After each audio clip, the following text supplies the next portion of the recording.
बाबा साहेब ने क्यों पूना पैक्ट 1932 को बताई थी अपनी सबसे बड़ी गलती, आइए जानते हैं।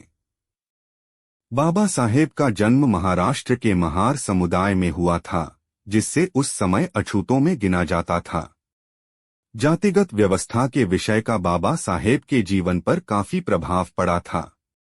बाबा साहेब ने जीवन भर जातिगत व्यवस्था के खिलाफ आवाज उठाई और दलितों को उनके अधिकारों के प्रति जागरूक किया। बाबा साहेब ने गोलमेज सम्मेलन में भी दलितों के अधिकारों के लिए आवाज उठाई थी। दलितों के लिए इतना कुछ करने वाले बाबा साहेब ने पूना पैक्ट जैसे बिल को मंजूरी कैसे दी? बाबा साहेब ने क्यों कहा कि पूना पैक्ट 1932 मेरे जीवन की सबसे बड़ी गलती है? जी हाँ, हम उसी पूना पैक्ट की बात कर रहे हैं, जिसमें दलितों के आरक्षित अधिकारों को खत्म करना था। दोस्तों, आइए आज हम आपको बताएंगे कि बाबा साहेब ने पूना पैक्ट को मंजूरी क्यों दी। क्यों बाबा साहेब ने दलितों के आरक्षित अधिकारों को खत्म होने दिया? पूना पैक्ट 1932 मेरे जीवन की सबसे बड़ी गलती है, ऐसा बाबा साहब क्यों कहा? सबसे पहले हम आपको बता दें कि 24 सितंबर 1932 को डॉक्टर बाबा साहेब और अन्य हिंदू नेताओं के कहने पर उच्च जाति के हिंदुओं और दलितों के बीच एक समझौता हुआ था, जिससे पूना पैक्ट के नाम से जाना जाता है।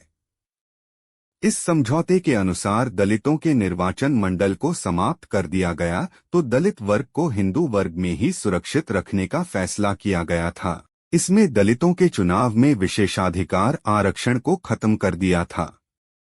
अंबेडकर के नेतृत्व में दलित वर्गों ने संयुक्त निर्वाचन क्षेत्र के इस समझौते को स्वीकार कर लिया था।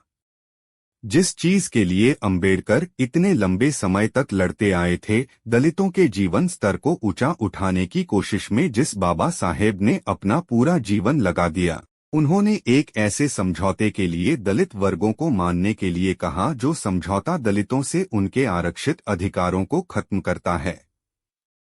दलितों को यह आरक्षण खुद बाबा साहेब ने दिलवाया था। हुआ यह था कि बाबा साहेब द्वारा गोलमेज सम्मेलन ने ब्रिटिश सरकार के सामने दलितों के लिए कुछ क्षेत्रों में आरक्षण देने की बात रखी और ब्रिटिश सरकार को बताया कि भारतीय समाज में सदियों से दलितों और पिछड़े वर्ग के लोगों की स्थिति कितनी दयनीय रही है। बाबा साहेब ने अपने तर्कों से ब्रिटिश सरकार को मना लिया और दलितों को कुछ विशेषाधिकार दिलाए, जिसके बाद हिंदू नेताओं ने इसका विरोध किया। बाबा साहेब को बहुत सारी धमकियां मिली कि इस विशेषाधिकार को खत्म किया जाए, लेकिन बाबा साहेब ने ऐसा नहीं किया। जिसके बाद बाबा साहब के पास एक पत्र आया कि अगर यह अधिकार खत्म नहीं किया गया तो हम दलितों को ही खत्म कर देंगे। जिसके बाद बाबा साहेब ने सोचा कि जो यह लड़ाई में लड़ रहा हूं यह दलितों के लिए है। अगर दलित ही नहीं रहेंगे तो इन अधिकारों का क्या मतलब? जिसके बाद बाबा साहेब ने पूना पैक्ट समझौते को मान लिया और साथ ही कहा कि पूना पैक्ट 1932 मेरे जीवन की सबसे बड़ी गलती है।